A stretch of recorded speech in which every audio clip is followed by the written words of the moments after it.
Okay, great. Okay, I'm going to be speaking on making a diastasis recti smaller before abdominal surgery with the Tupler technique to prevent incisional hernia. So, a diastasis recti is the biggest problem for having abdominal surgery. And the reason is because patients with diastasis recti have weak connective tissue, and as you know, weak connective tissue is very difficult to sew. Weak connective tissue puts the patient also at risk for incisional hernia, and I'm going to go into detail on that. Okay, so what are the benefits of making a diastasis recti smaller before you have abdominal surgery? Stronger connective tissue and stronger abdominal muscles. So, my program, the Tupler technique, and I have some videos and I have some diastometers for measuring diastasis. I brought a few. And then there's some books, the little guidebooks that were on the seats, which is sort of the cliff notes of the Tupler technique. So the whole essence of my program is healing the connective tissue. And I heal the connective tissue 3 ways. The first way is by approximating the muscles, because if you have a diastasis that's 4 fingers apart or more, when you look at the way the muscles move, under ultrasound they move sideways. And a sideways movement does not strengthen the muscles, and it also stretches the connective tissue sideways. So you have to approximate the muscles, and I approximate it with a diastasis rehab splint. And you also have to approximate the connective tissue and keep that connective tissue in a narrow position. So that's the first thing, is repositioning the muscles and the connective tissue.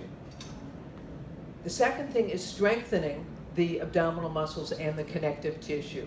So in the little guidebook it shows I have 3 exercises, 2 seated, and basically once the muscles are in the right position to move front to back and the connective tissue is in the right position, then we do these seated exercises, and these exercises can be done while driving, while watching TV, but these exercises are really important. And initially I didn't understand why it was healing the connective tissue until I read Dr. Helene Langevand's work. She's a neurologist out of Vermont, and she talks about the compression, which creates a microcurrent in the connective tissue, and this is what remodels and heals the connective tissue.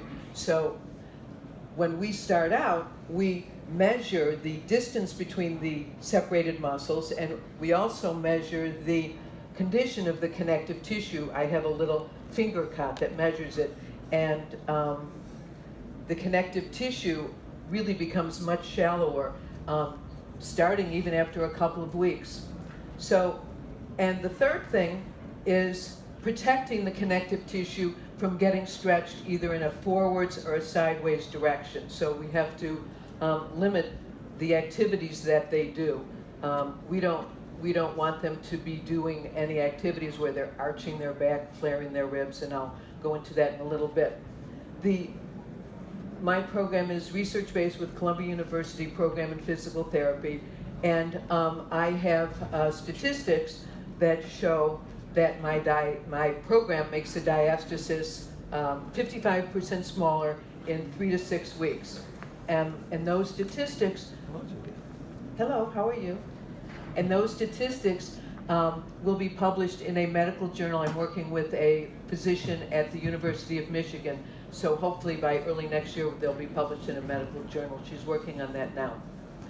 So the program is 4 steps: repositioning the muscles, doing the exercises, developing transverse muscle awareness. We want to develop, the first 6 weeks of the program, develop the transverse muscle strength and awareness, and then getting up and down correctly. And that's important because I'm going to talk about that in a second.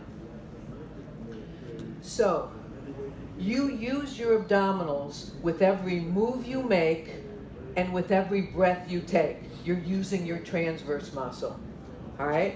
So, knowing before surgery, having your patients know before surgery how to use their abdominal muscles in the recovery process is key.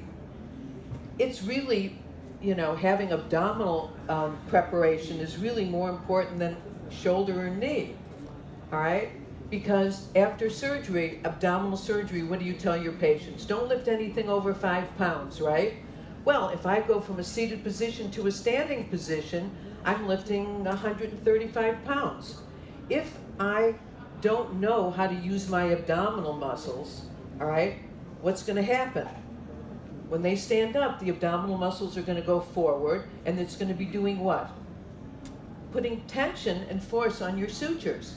So I discovered this early on when working with C-section patients, and their recovery was so great because they knew how to use their abdominal muscles in the recovery process. They had the strength and they had the awareness to do that.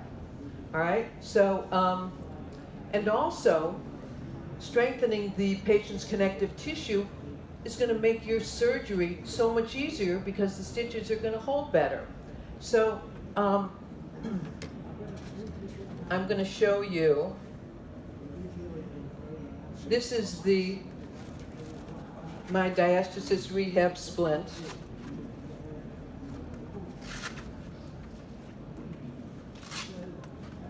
Now, what's very exciting is in October, I'm coming out because, when you're wearing a splint between 2 sets of bones, what happens is sometimes it's more difficult to stay in place. So I'm coming out with a tank top made out of, and this is unisex, it's made out of loop Velcro. And the splint will have hook Velcro on it and it will attach to it. And we've been testing it out, and it makes wearing the splint so much easier and the compliance so much better to continuously keep the muscles and the connective tissue in a narrow position. So this is how this works, okay? And this is the one we're using now, but the one that I'm going to be having in the future here will have hook Velcro on the sides. Okay, so normally I do this in front of a mirror. So I cross it over, and what I'm doing is I'm engaging my transverse muscle. I move the muscle and the connective tissue. This is very important. I hold it here, and then I attach it on the side here, on top. Okay, I don't know if I got it on top there. Microphone's in the way. Okay, then I move it, adjust it down. And then this one goes in a diagonal again. Soften my knees, transverse in, and I move the muscle and the connective tissue on a diagonal, and I attach it on top, and I move it down. And then the bottom one here, again, move the muscle and the connective tissue towards the middle, and then I attach it on the bottom.